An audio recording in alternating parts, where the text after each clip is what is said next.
Smart meters like these work, not just in the literal sense of giving consumers better, clearer information.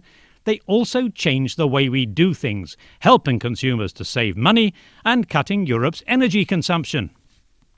An ambient display arguably is the most effective. An ambient display is where you have some device that just lets people know when consumption is high or low. That could be something like a ball that is on a table and it changes color when you use more energy, and it gets lighter when you use less energy. It can be in many different forms that we've been looking at, but that has been very effective. It's because it includes the whole family.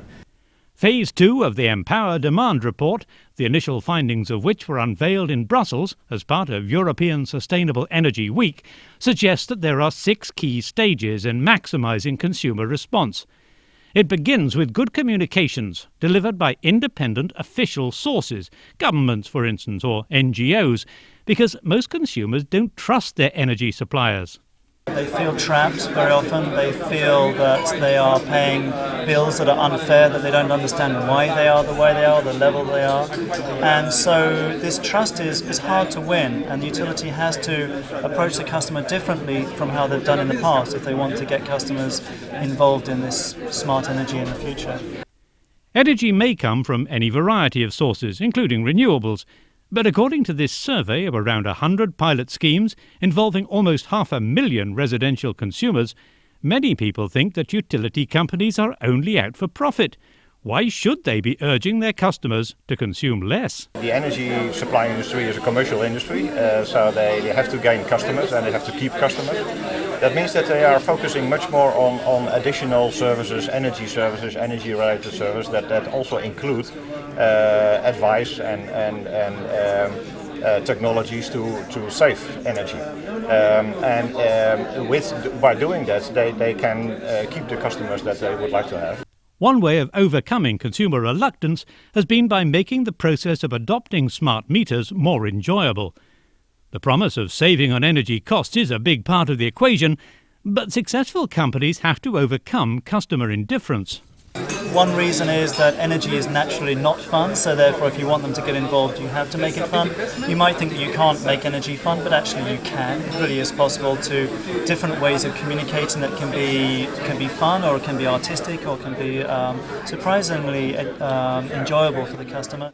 By turning meter numbers into lottery numbers and offering prizes, a Danish supplier saw 17% energy savings in 2 years. This part, engaging consumer interest because they enjoy it, has been made easier as the technology has developed, making meters more appealing and user-friendly.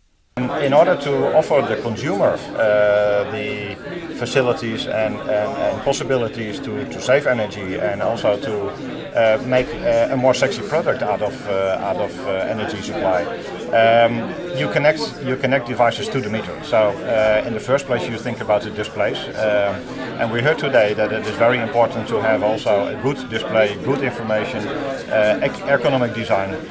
So the information is displayed in a way that the consumer understands, easily understands, and also has a positive reaction on that. It's all about empowering consumers, making them feel that they're gaining and getting one up on their energy supplier by cutting their consumption. Although under the EU's new Energy Efficiency Directive, smart meters will not have to have additional features like user-friendly in-home displays, such meters can become the norm simply because they work and customers like them.